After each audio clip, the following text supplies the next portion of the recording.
the things that you'd have us to say and do, Father, so that we may make our community and our county and our state and our country a better place to live, work, and be. We ask these things in thy name, Jesus. Amen. Amen. Will you stand for the Pledge of Allegiance? I pledge allegiance to the flag of the United States of America and to the republic for which it stands, one nation, under God, indivisible, with liberty and justice for all.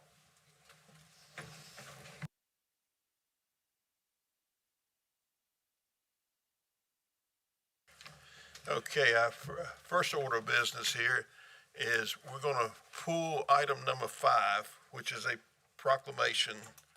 And due to the weather, we had some people that couldn't be here, and we had some people that was under the weather and couldn't be here. So therefore, we'll put this off probably to our second meeting this month or the first meeting in February. And with that, the next item is our consent agenda. Gentlemen, you've had an opportunity to review these items. What's the pleasure of the board? Mr. Chairman, I move that we approve the consent agenda. I'll second that. We have a motion by Commissioner Cozart and a second by Commissioner Williford. Is there any questions on the motion? All those in favor signify by saying aye. Aye. All those opposed, likewise. Ayes have it, motion carries. Our next item of business is, gotta get that, is public comments, and we had one person sign up, Brittany White. If you will, come down to the podium and, for the record, state your name and address.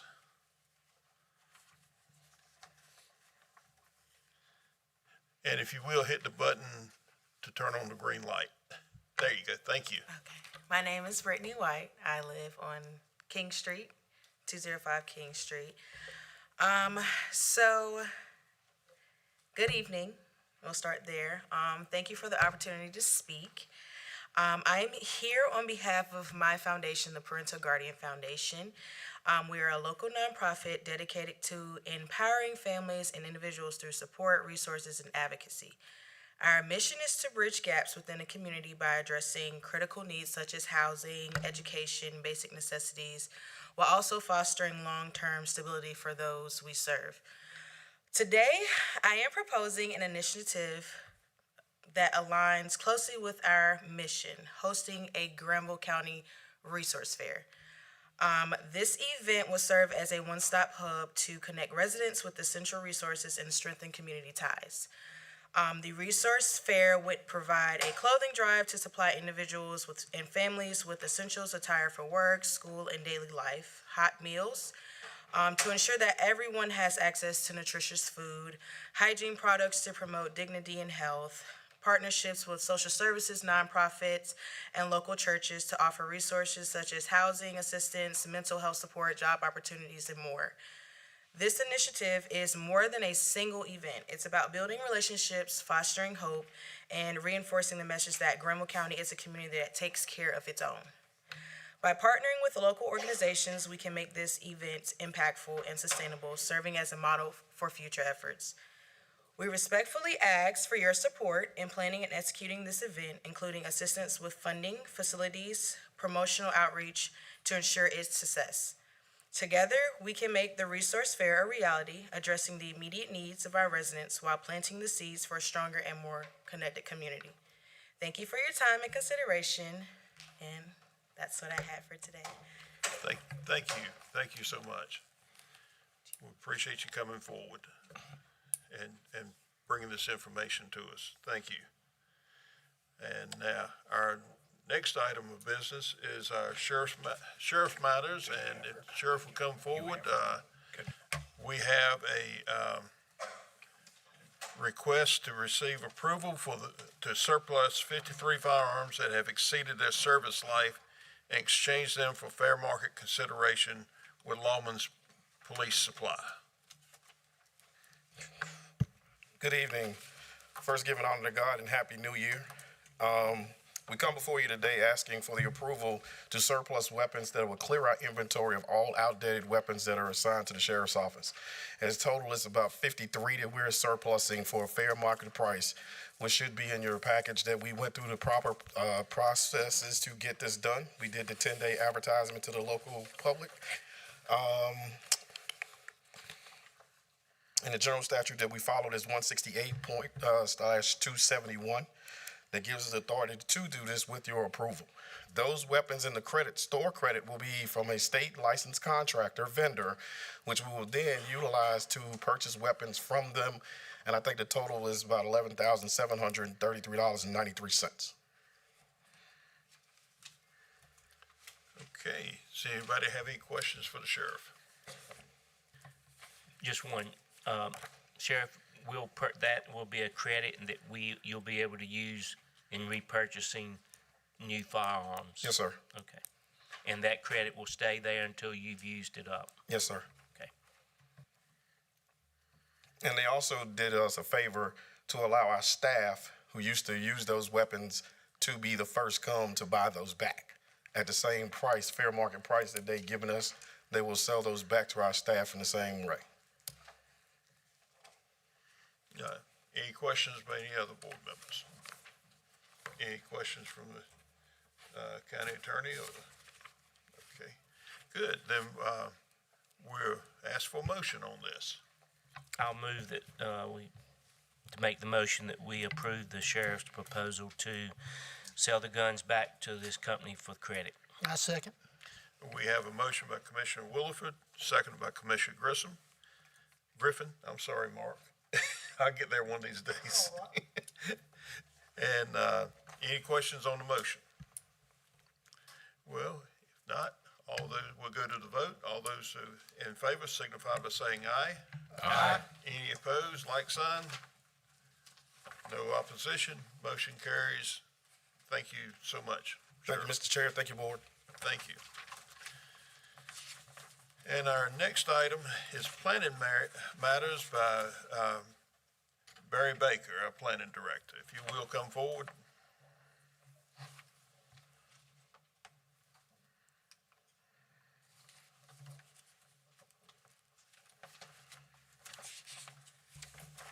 Thank you, Mr. Chairman, Commissioners, ladies and gentlemen. This is a proposal from CAMPO, Capital Area Metropolitan Planning Organization.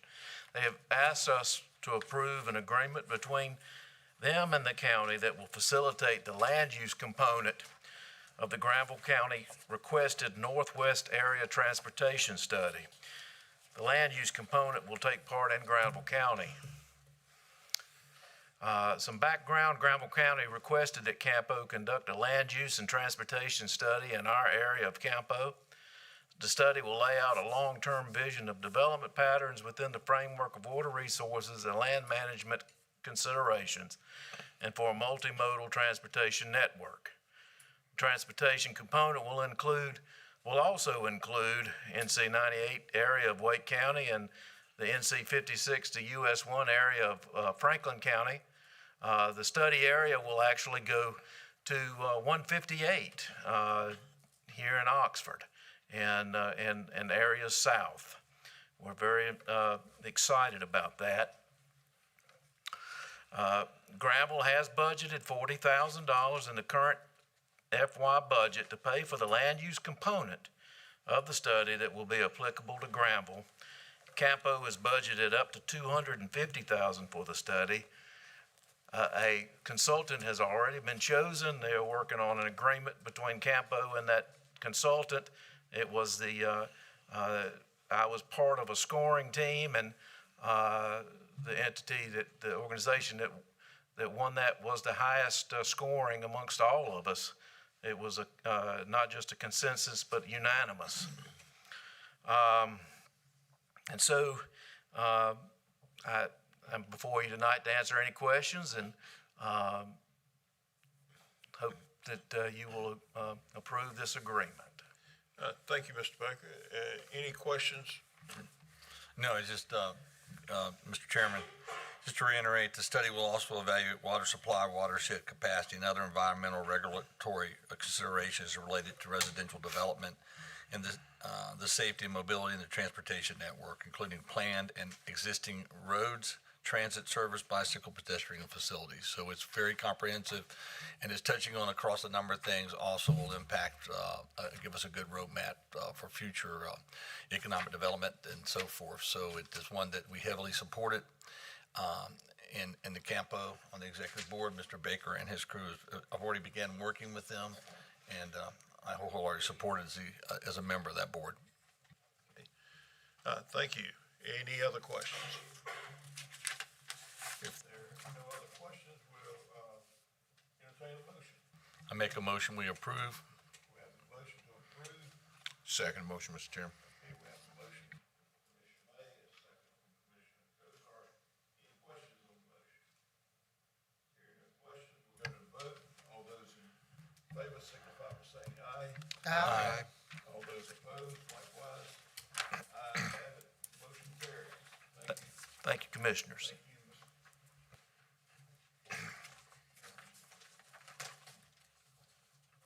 next item is related to purchasing. And first up is Jason Revis from Emergency Management. Good evening, Okay, Chair. It worked better if I turned the mic on. I'm sorry.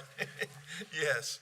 Our next item is related to purchasing, and Jason, you up first and speak to us about the radios. All right. Thank you, Chair and fellow Commissioners. So the November 18th meeting, I come before y'all and y'all approved the purchase of 30 new radios and TDMA upgrades for a cost not to exceed $230,000.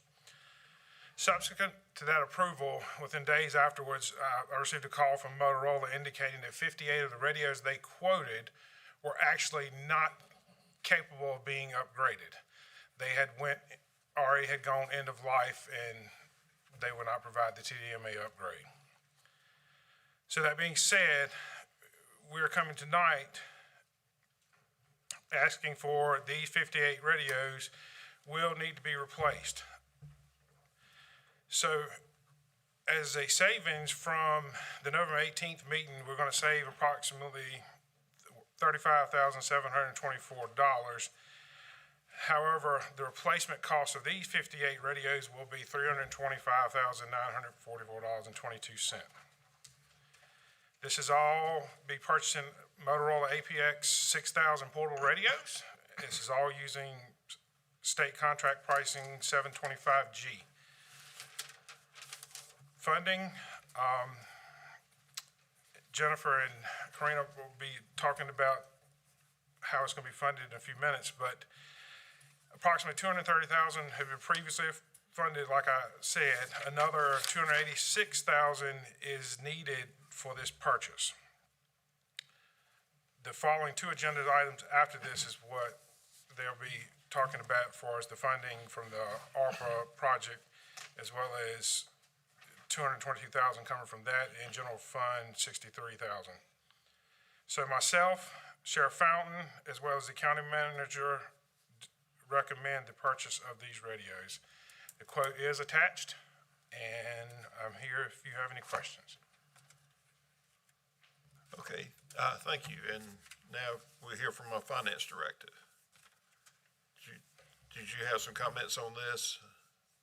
Yes, well, I'm just gonna go over the next two items unless y'all wanna talk about this first. Do y'all wanna hear all of it, the funding included, and then talk about it? We can do it one item at a time if you want to. Okay. So now, sorry, I got out of place here. Do we need to vote on this now? Okay. Okay. So, well, since we're going to hear about this separate, we need to go ahead and vote on the first portion of it. Is there any questions? Just one. Mr. Rivas, may I? Mr. Chair? Yeah. What is the shelf life? When will we have to renew? And So estimated shelf life on a Motorola radio, the estimate is 10 years. so A few years back, we bought a large number for our emergency services and volunteers, correct? Yes, those purchase radios for emergency management, the fire departments, Granville Search and Recovery, and animal control. And so, and now this brings the sheriff's office up to snuff, correct? Correct. And is this what they will need for extended period of time? This is what they're gonna need to get through the July the 1st deadline, July 1st, 2025 TDMA upgrade deadline. What do they need afterwards? So I've worked with the county manager as well as David Scheck-Snyder about, we're building a comprehensive plan to try to spread these out over 10 years. So the shelf life of these radios is 10 years. We're trying to kind of equal it out across the board so we're not coming in large, asking for large chunks of radio at a time. When you say that, are you saying that for all of emergency services, Yes, including the SO? This would include the sheriff's department, emergency management, and animal control. So we're going to have kind of a rotational purchase plan to, so that we're not buying in bulk? We'll be buying so many a year in bulk, where it's not like my department's not buying 1 or 2 radios, the sheriff's not buying 5 or 6 animal control. We'll be buying them all as one unit. But we're not buying like 58, 60 a year or something like It that? should not be that high going forward. Okay. One question, Jason. You mentioned the shelf life was 10 years. Now, is that the battery life as well? No, that's just the radio itself. What is the life of a battery and how does that? So the batteries usually depends on the use. With the impressed batteries, they only have so many times they can be charged before they're really no good anymore. So it's a constant replacement. 3 years maybe. It's a decent amount of time that we can get out of it, but one battery is not going to last. Right, so do we have a backup of those batteries? Should one go down earlier, do we keep any extra, or what's your plan for that? Yes, so it's going to be all that. So some of the common pieces that break, like an antenna, it's when I come, I'm fixing to have a meeting with the sheriff's department this week, trying to bring forth in the new budget to try to have some of these on hand, like some of the antennas, some of the batteries. Like I have 2 spare batteries. I know the sheriff's department has some batteries on hand in case one, no longer makes it a 12-hour shift.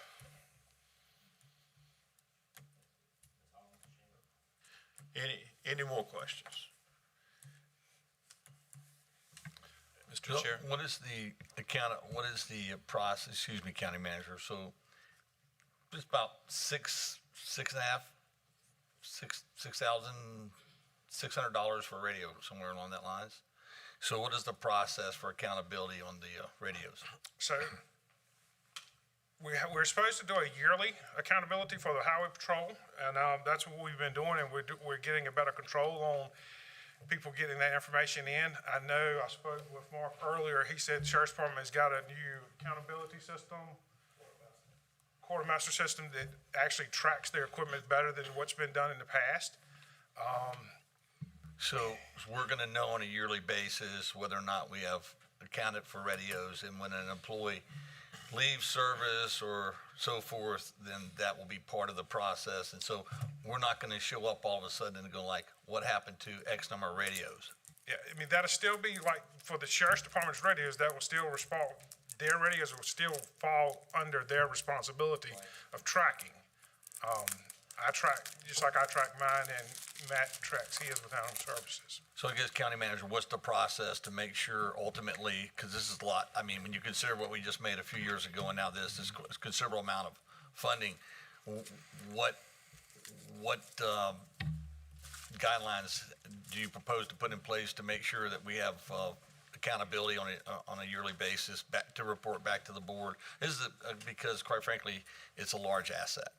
It is a large asset, and that was actually the purpose of delaying some of these radio purchases for a number of months following the last budget cycle, because we really needed to get our heads wrapped around the universe of these expensive radios that the county has. I think that the list, the inventory that we have created with serial numbers and everything should be very helpful in doing that annual check. We haven't worked out all of the details of exactly how and when that will happen, but certainly that listing is a good start for doing that annual inventory process. So, Board, I would ask that, obviously, this is something the Sheriff's Office needs, along with the volunteers. It's a essential piece of equipment, but I would like for there to be some, to further discussion, directive back to the county manager to make sure that we have like a yearly status check to make sure that we've had inventories completed and things done of that nature, so that we don't get in a situation where we're finding ourselves missing radios. I'll just add that we just started yesterday reviewing the capital asset, fixed asset policy, and working with David to get that updated. Working on the fixed asset, capital asset policy. We just started reviewing that and revising that policy, so this is definitely something that we can add in there, along with the other assets, and doing some annual check-ins on those. That would be for all assets, right? All assets, 5,000 and over, and any other assets that could be firearms or other things that the board deems that needs to also be tracked. Okay, thank you. And that's just across the county that we're working on that, and we will just include that as part of that policy. So just to jump in and speak for what we're doing it every Friday. So when we started working this process of cleaning the radios up, every Friday we have an accountability of all the equipment that is issued to every deputy. So what happens is the deputy comes in, his supervisor does a check of all of his equipment every Friday. So monthly we will have a number that we can send to you guys if you want a copy of it. But we have all the assets of every vehicle get checked every Friday by their supervisors. So that way, once we got all the stuff done, we started getting the numbers, the radios we get patched over to take us through, working with Jason, working with Mark. We have an accountability process to where we have that inventory done every week. Thank you. I have one more question, Yes, Mr. go Chairman, ahead. and I apologize, Sheriff, and you may want this, either one of you. So these radios are 10-year life. This connects us with all of, throughout the state of North Carolina?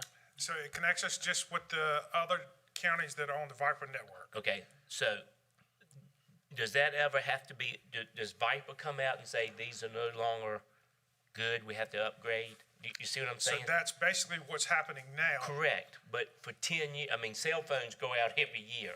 So my question is, the phones have a 10-year life, batteries have a 5 or 6 year, but what if Viper comes out in 3 years and says, that Apple phone's no good anymore, that Viper radio, we've got to upgrade again? Does So that happen? So I can only speak to the current upgrade that's happening. This upgrade was announced in mid-year 2019. Okay, So we've known about it. okay. So they're not likely to come up in 2 years and have another upgrade that we have to Now, adhere the only to? thing Motorola gives in their, when you purchase a radio, is it's only a 5-year, they may end of life that radio in 5 years, but there's no guarantee of what we can. That's why we're not going with the APX 4000, which is probably a slightly less expensive radio, but that one will be going to end of life in the next 5 years, that they've already told me. Okay. Thank you. That's all, Mr. Chairman. I promise. Thank you. Any further comments, any concerns?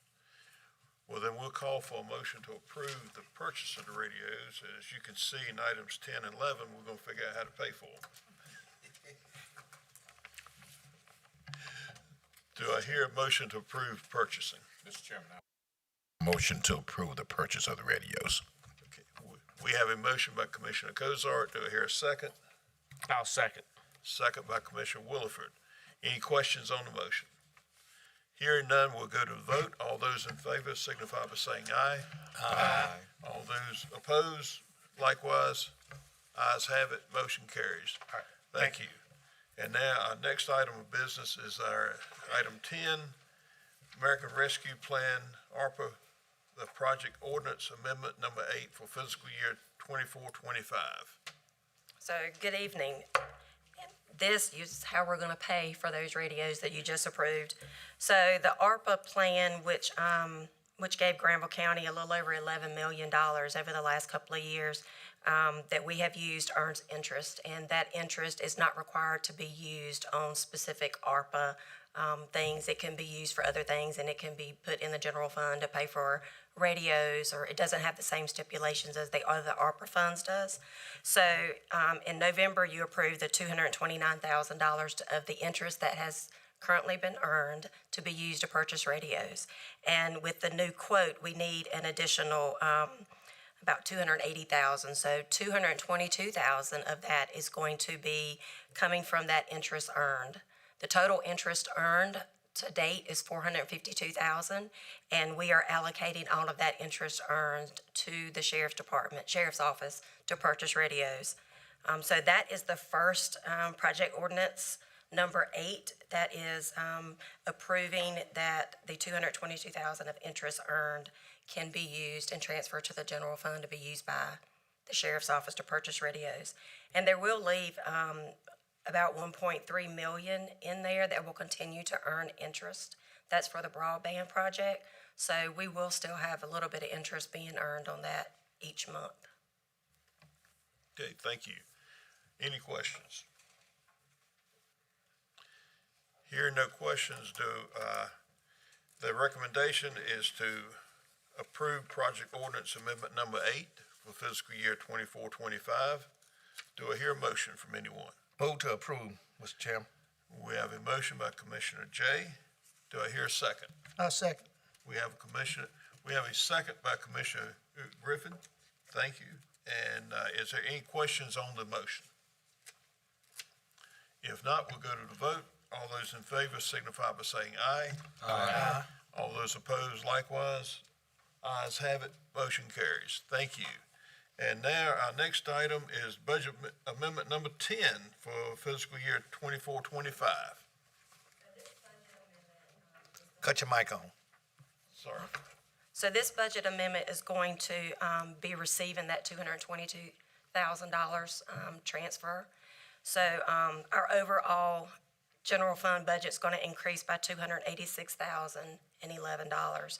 $222,360 is going to come from the ARPA transfer, and $63,651 is going to be general fund balance appropriation to make up the full $280,000 that we need, in addition to the $229,000 that was previously approved. Okay, thank you. Anyone have any questions on budget amendment number 10? Hearing no questions, we'll call for a motion. Make a motion, we approve. We have a motion by Commissioner May to approve. Do I hear a second? Second. We have a second by Commissioner Jay. Are there any questions on the motion? If not, we'll go to the vote. All those in favor signify by saying aye. Aye. All those opposed likewise. Ayes have it. Motion carries. Thank you. Thank you. Thank you. And our I next just item. got one question. Yes. Mr. Chair. So, Ms. Beard, sorry. So you said there's still $1.3 million left in the ARPA funding That's correct. in the budget. So why are we going to, and we just voted to approve it, but just sit here to think for a second. Why would we need, was there any specific reason to go to our general fund versus just going ahead and take further out of the ARPA funding? That ARPA funding is specifically earmarked for broadband. It's already been encumbered. Thank So you. the only thing remaining is the interest. And is that, we set that aside, was that part of what the state is still working on to resolve? It Ms. is. Wankel? I'm just trying to find a way to see where it's all at. Good evening. So the 1.3 million that's still sitting in the ARPA fund was actually committed to Brightspeed for their project. They've spent very little so far, but we'll begin to spend that down pretty quickly from here on out. And that was the one that was unrelated to the one that the state said we would not need the matching funds. That's correct. Okay, thank you. I apologize. And Appreciate generally, it. the ARPA funds wouldn't have been able to be used for the radios anyway, only the interest is unrestricted. All right, thank you, Jim. Thank you. Yeah, any further questions? All right, our next item is our county manager's report. Thank you, Mr. Chair. One quick thing, and then have another sheriff's office item that I'd like to walk in with the sheriff. But first quick thing is just an observation that between the appropriated funding in mid-November and then the action that the board took tonight is approximately $520,000 that has been effectively added to the sheriff's budget this year for the purchase of some needed equipment. And I think that's significant. Obviously, we don't really have an option, but to make sure that we continue to have functional radios in the hands of all of our first responders, but still, that's a significant chunk of money. So the second thing in the walk-in item tonight is an amendment number 2 to the contract with Southern Health Partners that, and maybe I'll pass the original contract down, and then amendment number 2 will come following it. Southern Health Partners is the entity that provides health care inside our detention facility. We've been under contract with them since 2020. These are some, not gigantic changes in the structure of that contract, but large enough that with the county attorney's prodding, I agreed that maybe this Amendment 2 should come back in front of the board for approval. We've been working on it for quite a while, and longer than we ought to have for a smallish amendment. And they are coming in a couple of weeks to do some work, and we wanted to try to get the amendment passed. So I'll let the sheriff summarize the contractual changes that are included in that amendment, and we'll see if board members have any questions. Specifically, and good evening again, specifically 7.1 and 7.2, where I need to draw your attention to.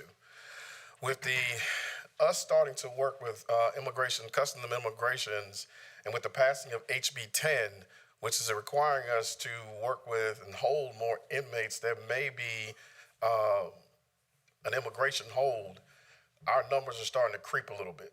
So what we're going to do is alleviate the problem of being charged an extra higher rate for overages of inmates that we're housing as we work with customs and immigration and other places to make our general population, the average daily population, of around 150 inmates.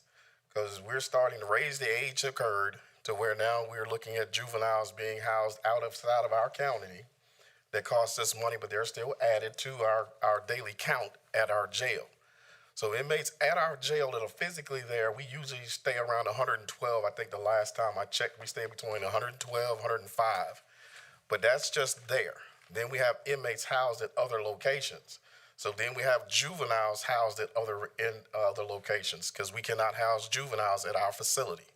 So those are still part of our daily count, our daily average population. So we're moving that daily average population to 150 to account for some of the changes that have occurred, so we don't get any charges down the road for you're over your limit of 120, I think we are now. So when we start getting those at a rate of $1.37 each inmate, then it becomes every day that we get more and more bills based on just moving the population number up to 150. Where do we get from, how do we get 150? Because we're doing a projection of the increase of immigration inmates that we're starting to hold. So where are you at now on that? Right now, we're holding about 7. And that's basically just out of Granville County. So as the bill and enforcement starts to come and we start making these arrests, then you're going to start seeing those immigrations hold kind of go. So the 40 individuals, for example, the 40 individuals we arrested on the cockfighting thing, if all of them had immigration holds, then our number would have been way over 135, 140 already. So now we're not holding that many, but when those arrests come and those detainers come in to hold individuals, I'm going to comply with the federal law. I'm going to comply with Immigration and Customs to house those inmates. So in doing that, I'm just setting it in process, in motion, to where we're not going to come back to you guys and say, hey, we don't want this done. But again, we still had to have the contract signed as we move forward with this process. Based on your projection, how much money are we having to add? I think it's 47,000. How much is this going to impact the county budget based on that projection? And I understand he's looking at 7 and potentially many more, depending on what may happen with the national politics and things to come. But that's 112 plus 7 is 119. That's an additional 30 inmates. And how many of those are juveniles that you're worried outside as well? How many of those? Right now, I think we're housing about 8 at $300 a day. And that's, the cost of those juvenile inmates held elsewhere is not really directly relevant to this contract. Yeah.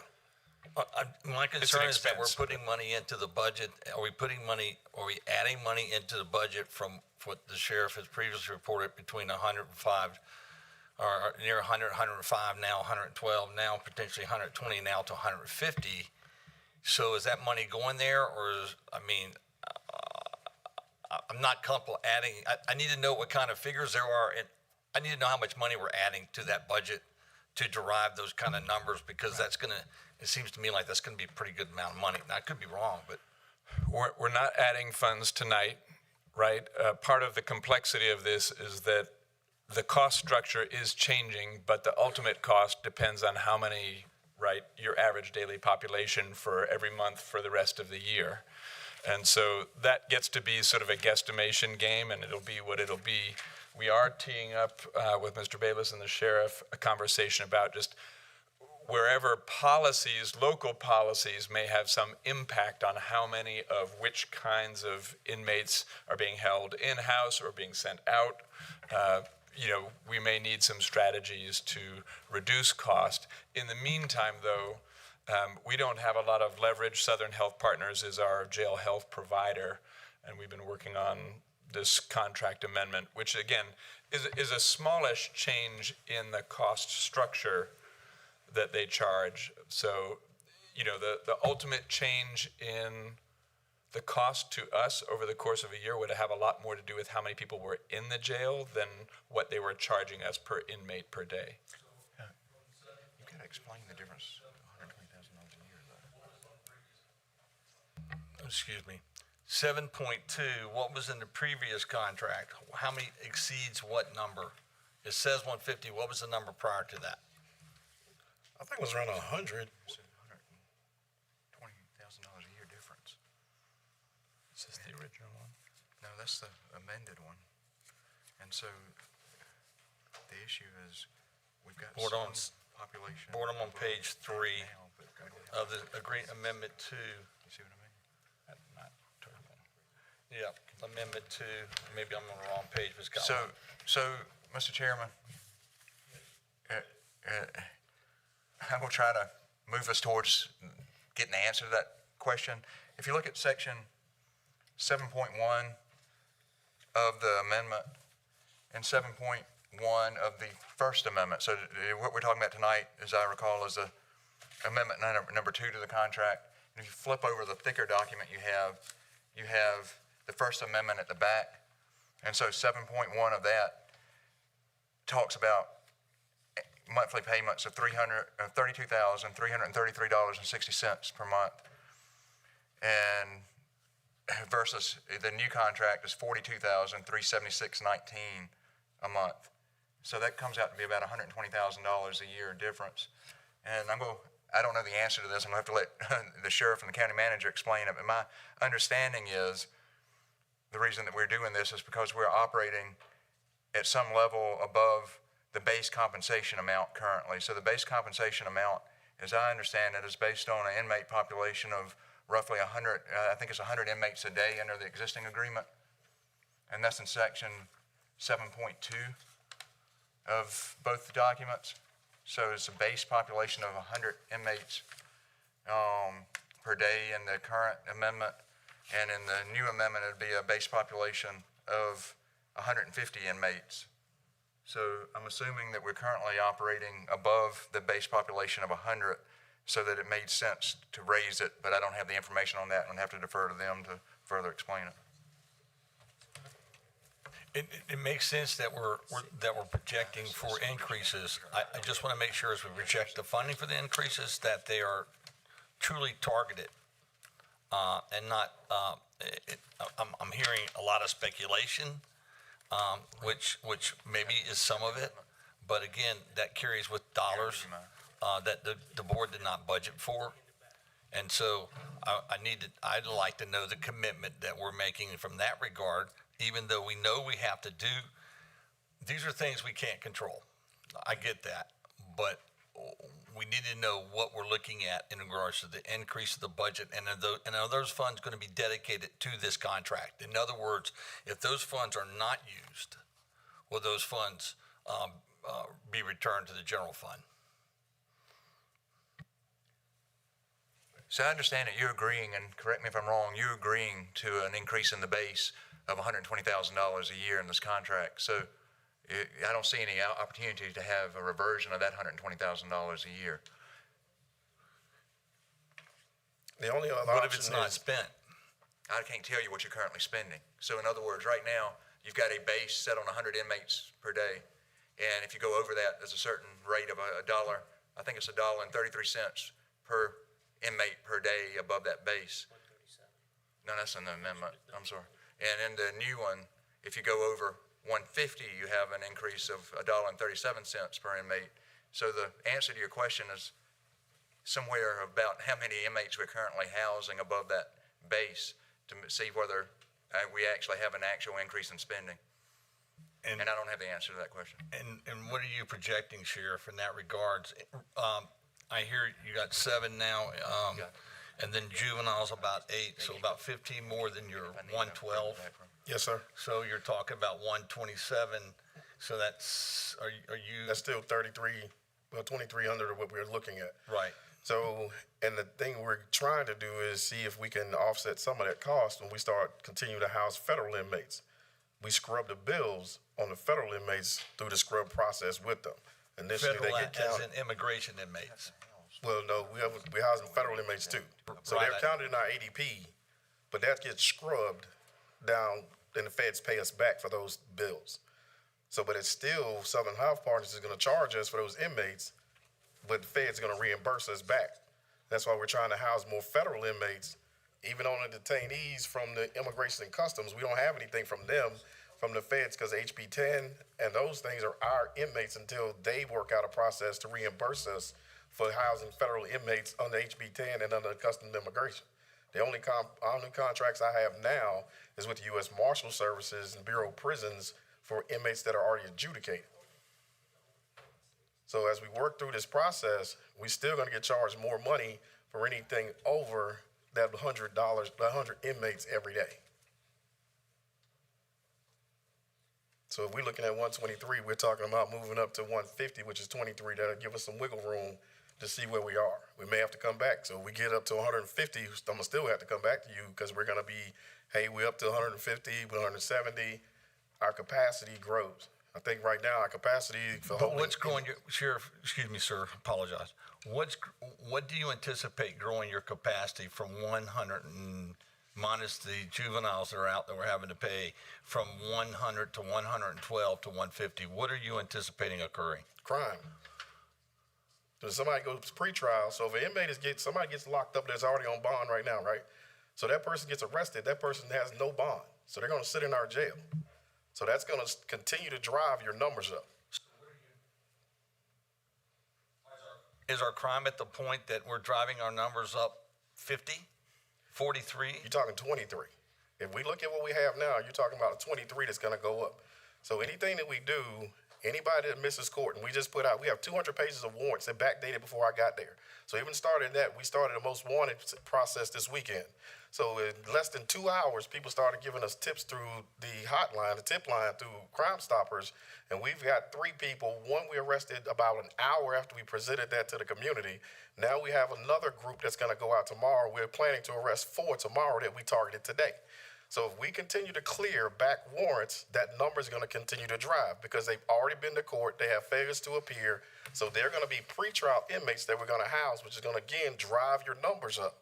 Okay, that I get, but is that going to be a continual issue? Because once you clear out your warrant list, which has been backlogged, Yes. Yes. then what are you really looking at in sustained numbers beyond the immediate, the pressing need? And if that's the case, that you need that much to 150 to pay, adequately have the funding you need, that my point is that at what point you have that 150 and the funding's there for that 150, if you do not use those funds with Southern Health, do they maintain, what happens to the extra funds? Just like the county attorney was saying, if we enter into the agreement, that locks us in, from my understanding. So if you want to start looking at it and say, okay, let's move it to 130, and then we reach 130, then we come back to you with the same conversation. So if we want to do it that way, unless there's some objection to that, then I guess the county attorney and county manager would have to weigh in on it. But the 150 is just a number we were looking at objectively to house inmates that we're going to house. Just a quick question. Yes, sir. On the initial proposal that was signed, is it not 160 already? That was Years ago. years ago, and we didn't have as many people in the jail as we anticipated at that point in time. So the First Amendment is at the back of that contract, and it took it down to 100. I think when I first came in, that daily population was around 150 to 160 when I got here. And we took it down to 100 to make a cost savings for the county. Right. But now, since And we've then done COVID that, got over in population, and then the jail started going back up. then it started going back So up. raising the base did make sense. But Okay, it I seems see. like what you've got, it seems like to me what you've got to know is what is the average daily census now, and what's the variance on that average daily census? Yes. So it's about, we're running housing at our facility at 112, but outside or external is going to take us to 123 to 130. That's where we're going to stand with inmates housed at our facility as well as outside of our facility for safekeeping, or the DA deems that we can't house there, as well as juveniles. Sheriff, what is our total capacity for the jail? The complete 190. Yes. Okay, thank you. And Sheriff, I realize this is a moving target and you can't predict it. Right. But I'm hearing you allow some leeway for the outstanding warrants that have been served and the people you anticipate coming in through that. But you also allow leeway for possible immigration Yes, sir. cases that may come later. Yes, sir. Is that's kind of where I guess your estimations are coming from, your Yes, sir. guesstimates at this time? Yes, sir. And we've had, like I said, we started arresting a couple people, and within 20 minutes, 30 minutes, once we put them into the system, they started to pop with immigration holds. So, and immigration doesn't have any time, they're gonna pick them up. When they send me a detainer with a federal judge signs off on it to go, I'm gonna hold them. And some people have released them after 48, but that's not what we're doing. So if a judge, immigration hold comes, they're gonna be released when they lift the detainer. But other than that, they're going to be in custody until the Immigration and Customs come get them for their hearings. So these are hypothetical best guesstimates of what you're doing. Yes, sir. It's a And that's- projection of what we're and looking at. That's fair, Commissioner May.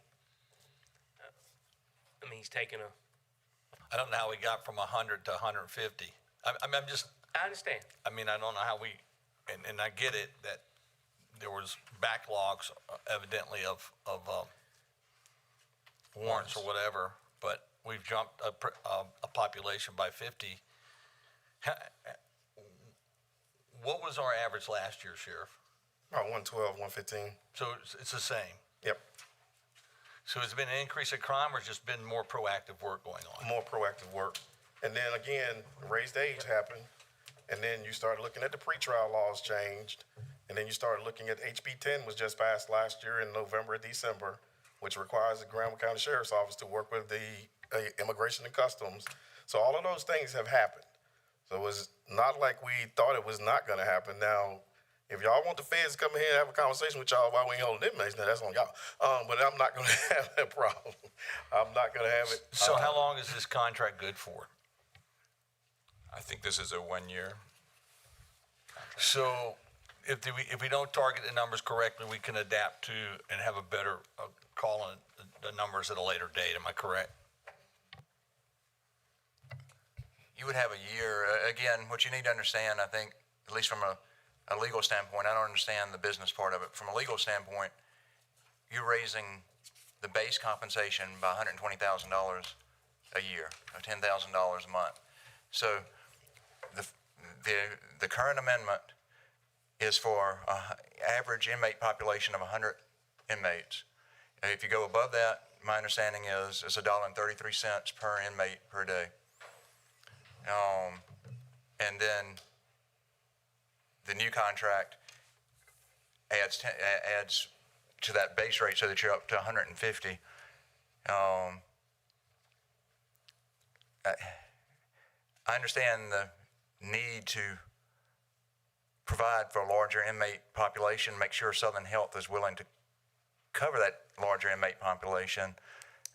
Just from a county attorney's math standpoint, county attorney can't quite follow the math, but I'm not a math major either. Well, that's where the number to 150, I'm not, I understand there's a potential for that. But What also, would be a number you'd be comfortable with? So my concern isn't the 150. go ahead. My concern Is the cost structure. is the cost structure, because right now, I don't pretend to be an accountant or anything, but right now under the current contract, if we have an average daily census of 120, I believe that would be a $9,709 increase per year. Thus, 20 additional people times 365 days times $1.33. Right? And so if you took that up to 50 people for the year, 50 times 365 times 1.33. 50 times 365 times 1.33. That's $24,272.50, which is a lot less than $120,000 a year. And again, I'm not promising I'm doing the math right. So if I know what. Am I doing it right? Okay. So my concern is, it seems to me what I don't know going into this is whether Southern Health has said basically we can't afford to do it at the same base we've been doing it, and so therefore we're going to have to increase the base, because they've only given a very small marginal cost of living type adjustment to the average daily rate, which goes up from 1.33 to 1.37 if you exceed that base. I want to make sure I'm following you. Are you saying we would be better off to be penalized for going over than we were to be move the number up to 150? I'd take the penalty every day and split it with you. If Southern Health Partners would agree accept to that, it. which is something if we want to kind of call timeout on this one and do some further exploration with them and bring this back in a couple of weeks, then we can do that. My final question, Mr. Chair, and I apologize, that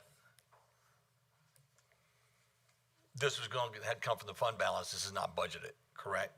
But it would be an additional $10,000 a month that we had not budgeted for this year, correct? Correct? Yeah. Okay. How urgent is this matter? Does it need to be decided on tonight? Or is there a time frame we can work within? We've been working on it for a while, but I think we can do some additional work in the next couple of weeks and bring this back on the 21st for further consideration.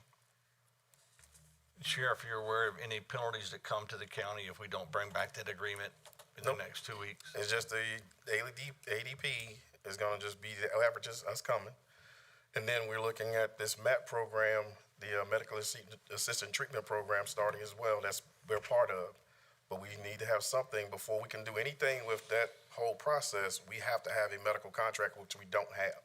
We do not have a contract for medical services at our jail. Okay, does that mean that our inmates are not getting They're getting service? seen. They're doing it on the good faith that we're gonna get this done. So if we can stay with the current contract, if that's the way that the board chooses to do it, that has no bearing on me. It has the bearing on the budget that it's gonna be that 1.33 every day for every inmate, that we're over the ADP. But we need to have something in place to make sure that legally we're sound, because our Southern Help, we've been working on this since March. So we have to have something in place, because right now, we don't have a contract with them. County Attorney, I'd like your opinion on what the sheriff just said, and does it place us in any jeopardy? I can't answer that question because I don't know what Southern Health might do. I would hope they're not going to just walk out of the jail at this point, that we have until the 21st to get this straight. I don't believe anybody's given notice of termination under the contract. They have not. And so it renewed for another term. As I understand, Section 6.1 of the First Amendment says this agreement shall commence on October 1, 2020. The renewal of this agreement beginning on October 1, 2023 shall be shortened to run for 9 months through June 30th, 2024. This agreement shall thereafter be automatically renewed for additional periods of 12 months each, beginning on July 1st of each year, subject to county funding availability, unless either party provides written notice to the other of its intent to terminate or non-renew in accordance with the provisions of Section 6.2 of this agreement. I think what the sheriff is saying is that Southern Health has been reaching out for quite some time trying to get this amendment done, and for various reasons that hadn't taken place. But I do think that I would hope they'd give us until the 21st to try to make sure we understand the math on it, and whether they're just saying their base services. To me, the ultimate question is, are they saying that their base services have to increase that much for them to stay in the jail? Because the average daily rate doesn't make sense. I'd take that deal any day. So I'll talk to Jennifer tomorrow to make sure they're good with just holding off until we can get this thing worked out. So I'll talk to her, and I'll talk to the regional director for them, and Ms. Haley, who's our state rep. I'll talk to them and let them know we're still working through it, and to see what's going to be the best for the county and how we can work through it. Because if we're going to stay at, like Jim said, if we're going to stay at the 1 through 3 and get penalized for it, and it's still cheaper than moving into something else, then that may be a better alternative, and let them suck it up. But it seems like we all ought to be able to bring it back the 21st. Yes, sir. Mr. Chair, I have a motion. Can you hold your motion 1 second? Would you go back and look at section 1.5 of the amendment number 1? That's in this one.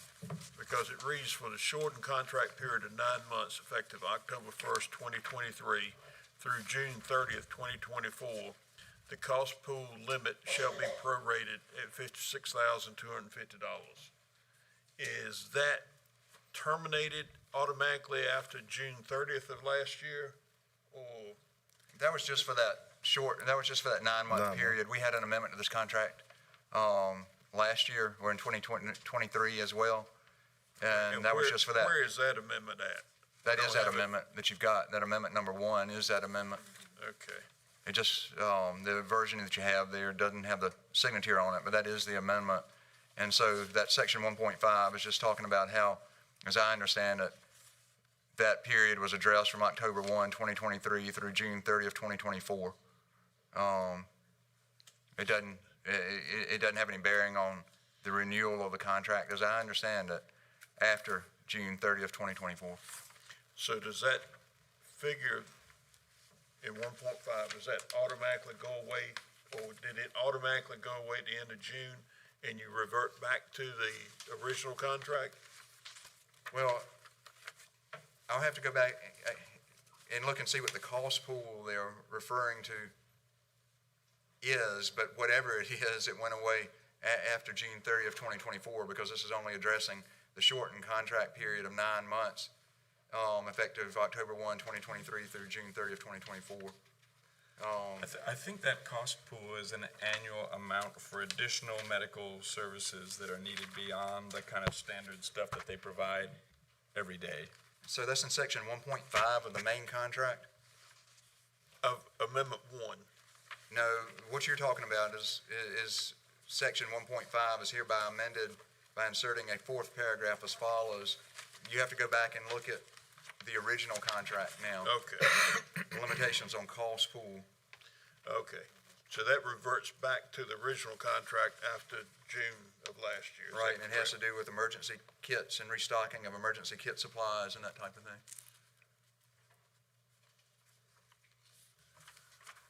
All right, Commissioner May? Mr. Chair, make it abundantly clear, I think everybody on the board wants to make sure that we get the numbers right in regards to it and make sure that the sheriff gets the health services that they need for the inmates. That being said, we also want to make sure that something that's not within the budget, that we make sure that which means that we're going to be over budget in that area, which means that we're going to have to pay for that out of our general fund. So we want to make sure that we have it on target and get the best pricing that we can get. Based on that, I would like to make the motion that the county manager and county attorney and the sheriff work collectively to bring it back to the board at the next board meeting with the recommendations for approval. Okay. Do I hear a second? I'll second Commissioner May's. We have a second by Commissioner Williford. Are there any questions on the motion? If no one has any questions, we'll go to the vote. All those in favor signify by saying aye.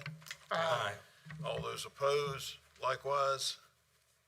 Ayes have it. Motion carries. We'll revisit this at our next meeting. Thank you, and I'll reach out, Drew, to Jennifer and them the first thing tomorrow. Thank you. All right. And Mr. County Manager, do you have any further? No further items, thank you. Okay.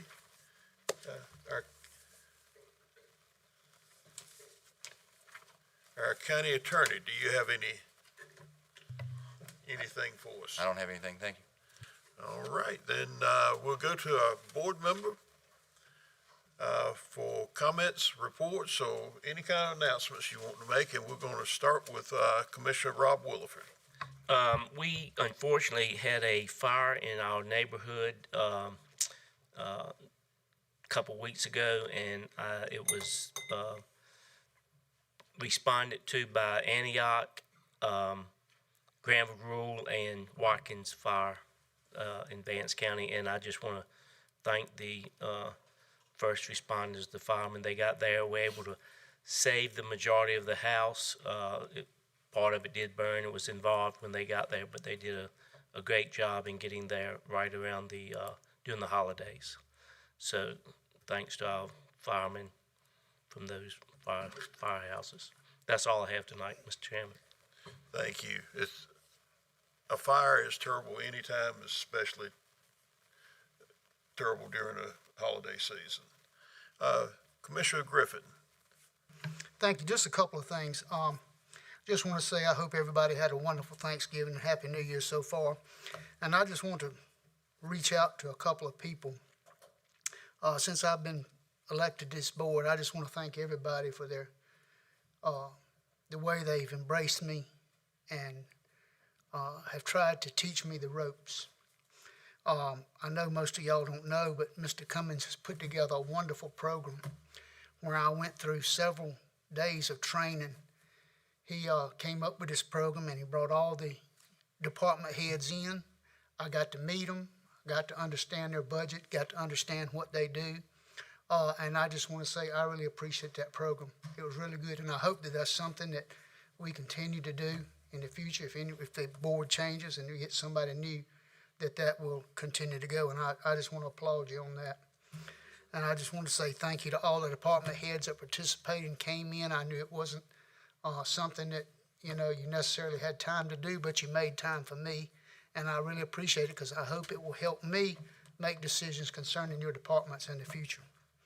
And each one of the commissioners, I just want to say a special thank you for the way you have embraced me. One other thing, I want to say to Chairman Gooch. Chairman Gooch has really embraced me and reached out to me and has been a wonderful mentor.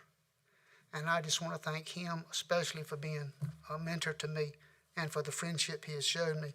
In addition to everybody else has been wonderful, but Mr. Gooch has spent a lot of time with me and a lot of phone calls and tried to teach me the ropes. And I just want to say thank you. Thank you. I appreciate your kind words. I'm humbled by them. Thank you. Commissioner Cozart.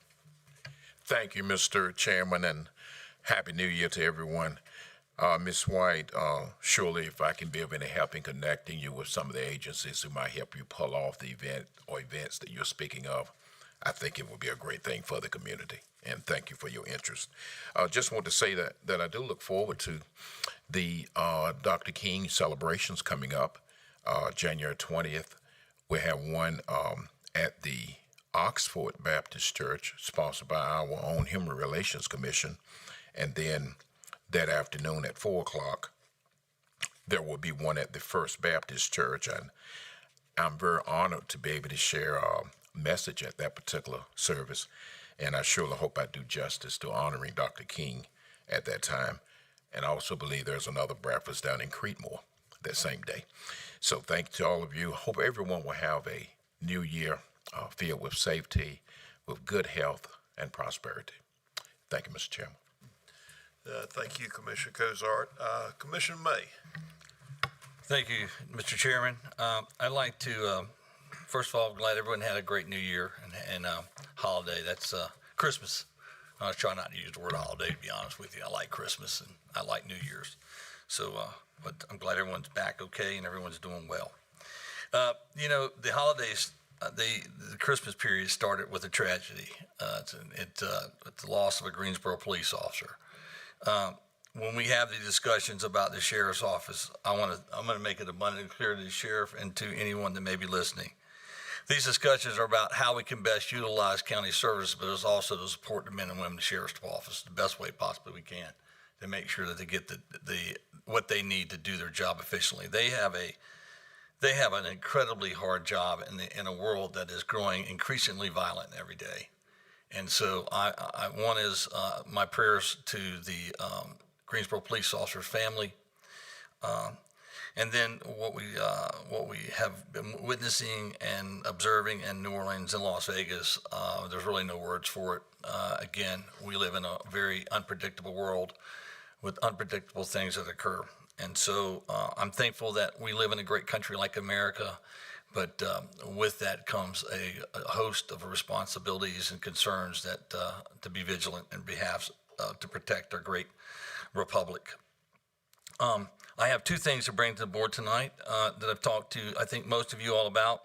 One is that I'd like to have a vote on adding $1,000 a year for veteran services.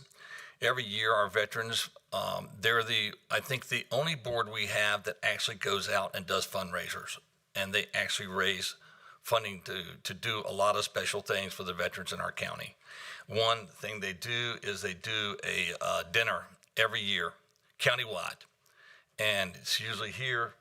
This year, I think it's coming to South Granville High School, but they'll serve hundreds of people.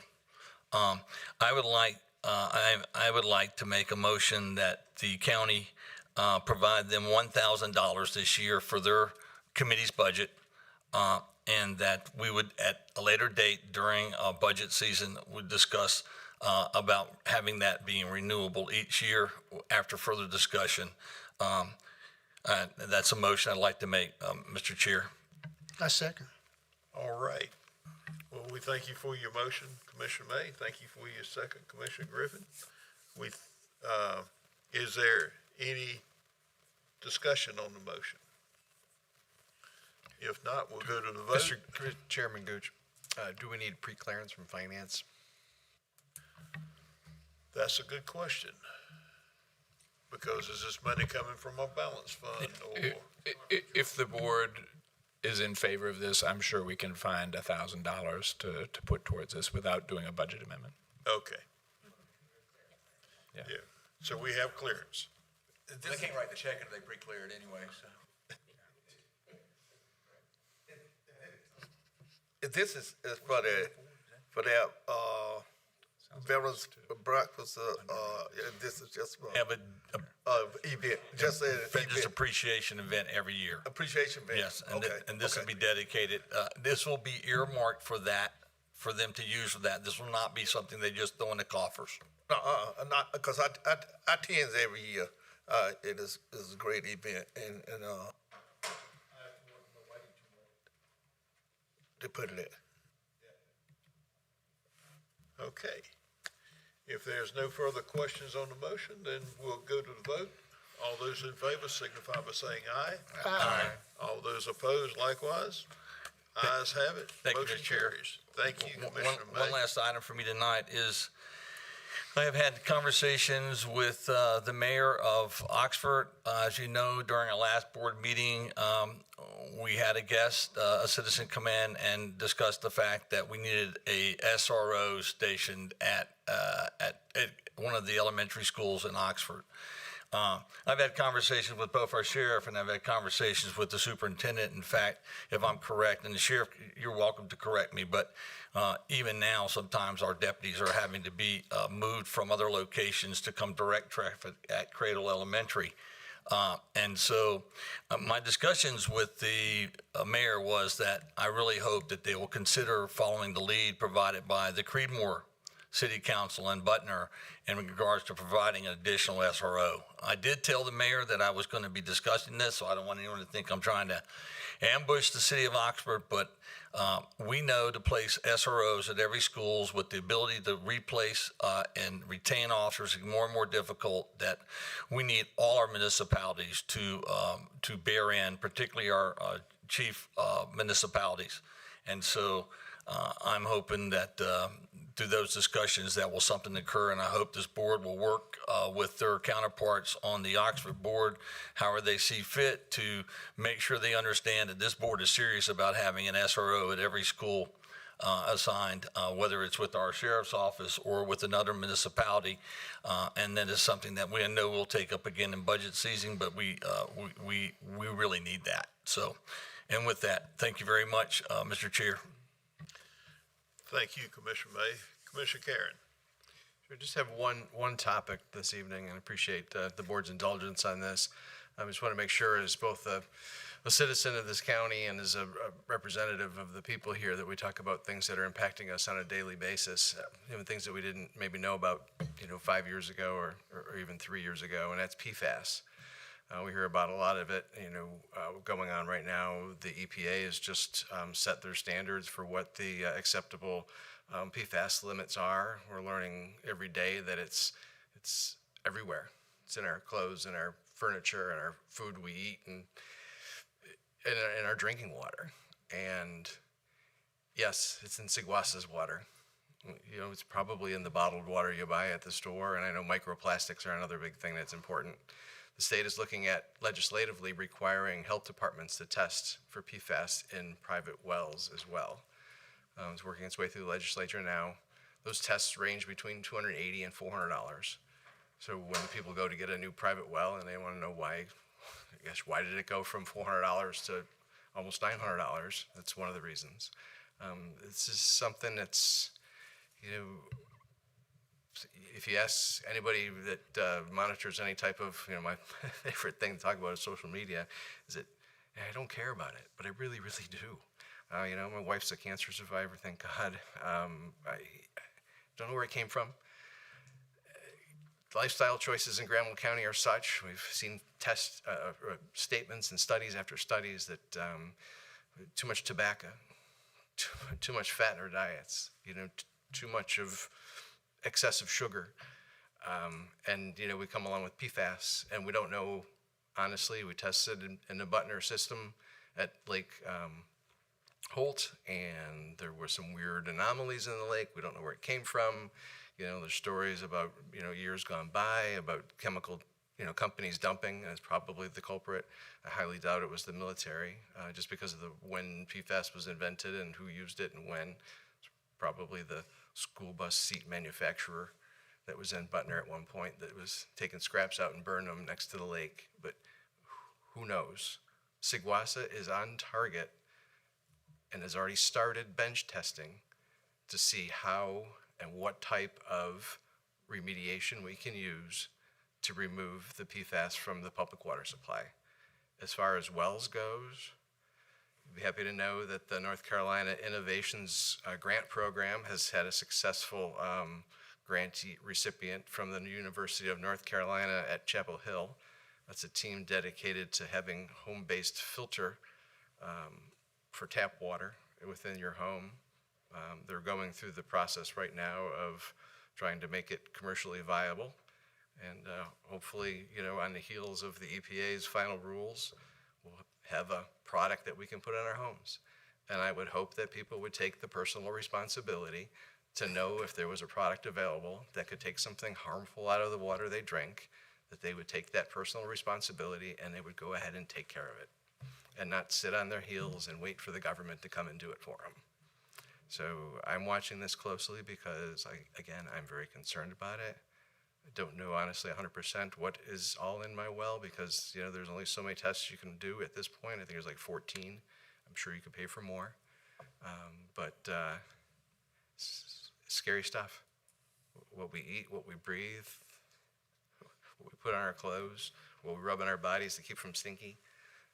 It's scary stuff out there. And, as a board, to have citizens out there saying, that person doesn't care that our planet is doing this or that, or there's this in my water, it bothers me to the point where I call some of my fellow commissioners and complain and bend their ear and say, this really bothers me.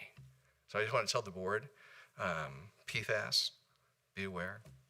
It's in everything. So that's all I have tonight. Thank you. Yeah, thank you, Commissioner Karen. Commissioner Jay. Yeah, thank you, Mr. Chairman. I'd just like to say Happy New Year to everyone that I haven't spoken to and said it to. This year, it's going to be a great year. Welcome to the board, Commissioner Griffin. Thank you. We appreciate you. And all the rest of the commissioners that I hope you had a fantastic Christmas and a happy New Year and a joyful one. Getting ready to start a new year on a new track, a new day with good energy. Also, just like to say that I hope that when we have programs in the southern end of the county and the northern end of the county, that we don't have them hour different from the other codes. Commissioners love to go and attend, and it's bad, and we like to try to attend them, and we had to get up and leave one and go to the other, and we miss out on part of the one we just left, and then catch the good part on the one that we got to, and it's kind of put us in a bind. So we like to work. We're asking everybody to work together, schedule all these events that you're gonna have, so we be able to come and attend. With that, Mr. Chairman, we'd like to say thank you. Thank you, Commissioner Jay. And to kind of piggyback on what Commissioner Jay was talking about, it's tough on commissioners when you have overlapping events and you have to leave one to go to another one. If you could, it would be great if we could get everybody together and work together and stage things in a way that you can attend the full event at each place, north and south. And I'd like to say thank you to everyone on the commissioners. Thank you for all your kind words, Commissioner Griffin. I really appreciate it. And I hope everyone had a wonderful Christmas. If you celebrate something other than Christmas, I hope you had a wonderful holiday for whatever you celebrate. And also, Happy New Year to everyone. And thank you all for being here tonight. We appreciate your attendance. And with that, that completes our business meeting for tonight, but we do have some matters for closed session. Is there any other matters that needs to come before the board tonight before we vote to go into closed session? If not, entertain a motion to go into closed session. So moved. We have a motion by Commissioner May. Do I hear a second? Second. We have a second by Commissioner Williford. All All those in favor signify by saying aye. Aye. Ayes have it. We're going to take a 10-minute break and then reconvene in closed session. Thank you, everyone, for showing up tonight. Thank you.